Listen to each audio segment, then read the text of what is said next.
from the microphones. And for me, it's the basics actually have to be done because the basics, like the last couple of projects I've done in Armenia in the villages, like building toilets for the school. So it's very basic. It's 21st century. They have no toilets in the school. So how we can have big pictures where like very basics are not provided. For me, that was very touching. It was upsetting for me that in my country, it has to be done not by government but by people from overseas. It's very upsetting, but what do you do? When I was doing some fundraising nights, I was saying to my friends, let's buy one less pair of shoes and just go and support and do the toilets in the villages. That was how I started doing the basics.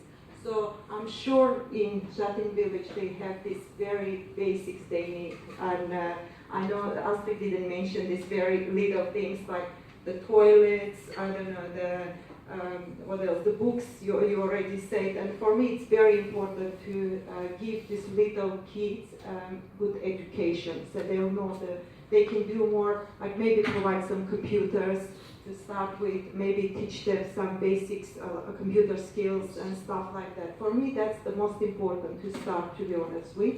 And I don't know, the other ones have more. We may as well just pass the microphone along and get the thoughts. I did have some thoughts as we're listening. Looking back at development and how development has been progressing since World War II, and development pretty much started as a big sector or work. You see a lot of failures in development where there was a lot of dependency on donors, dependency on outsiders coming in, giving handouts and doing things in a way that, as soon as they left, parts for certain machinery or issues like this were very prevalent. And what we do see now in this most recent sort of few decades is this move from that dependency model to sustainability, and which is what I suppose my thoughts are more around. I'm really encouraged to see that the sustainability model is so forefront for the Dr. Village, and more so it also has a really participatory approach, which is so important when you're looking at a local context and you're looking at the importance of, you might go in and you might not know the local context, but the locals themselves know exactly what's going on, and to have that participatory approach right at the forefront is particularly important. And it's the sustainability of the project and the resources that you put forward have like 10-fold, 20-fold, long time lasting effects. And I think most of us would have heard that analogy of teach a man to fish, and we'll give man fish, he'll eat for one day, and you teach a man to fish and he'll eat always. And I think if you go one step forward, if you give the man a fishing rod that he can build, or the design to that fishing rod, any concepts, any knowledge, anything behind it, then they can continue to develop and to maintain long-term development. So congratulations, it's really great to see. Thank you. I want to congratulate the Land Toys initiative, and I hope it does very well. I had 3 suggestions, one of which Sarina mentioned, which was sustainability. Moving beyond single projects and how we can help projects help sustain themselves for the future, which I think is very important. The second point I was going to raise was how these types of initiatives can be, and His Grace mentioned this earlier, how this type of initiative can be integrated with other initiatives that are already taking place in regional parts of Armenia. Whether it's foreign organisations or Armenian organisations or other organisations, how all these initiatives can be integrated.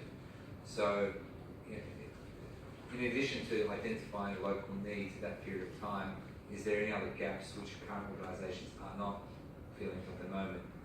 The third thing I want to mention, this is kind of coming from my public policy, government relations type of background, is that if there isn't already, this type of initiative needs to be fully aligned and integrated with a government plan.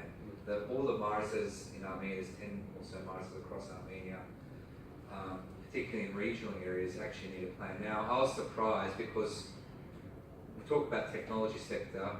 I've been advocating for a long time the government needs a plan for technology to boost Armenia's growth.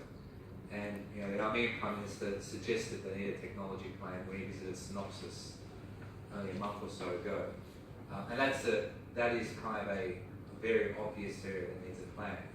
So if there isn't one already, there needs to be some type of government or local government plan where this initiative can be aligned to make sure it has maximum impact.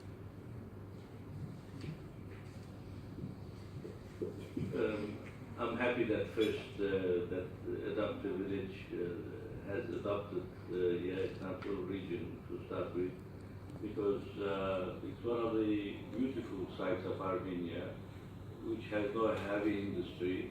So most of the time it's been neglected.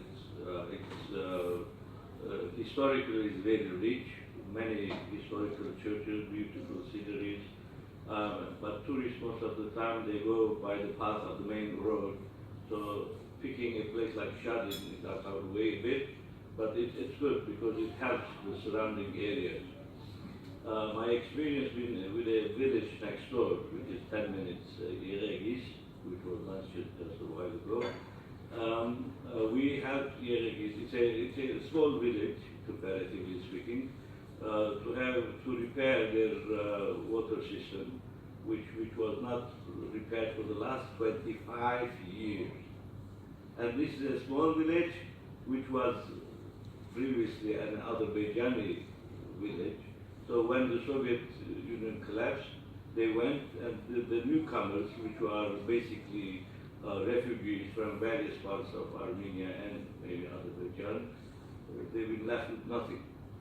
Only those of you who have seen Azerbaijani villages, I mean, it's hopeless, because they have just used to be to grow animals. No vegetation, nothing. So we renovated the water system so that the villages, at least they can, because the government in the Soviet era, they put some land and they put some apple trees, which at least brings some money to the people. And then obviously we're working now on the drinking water system as well.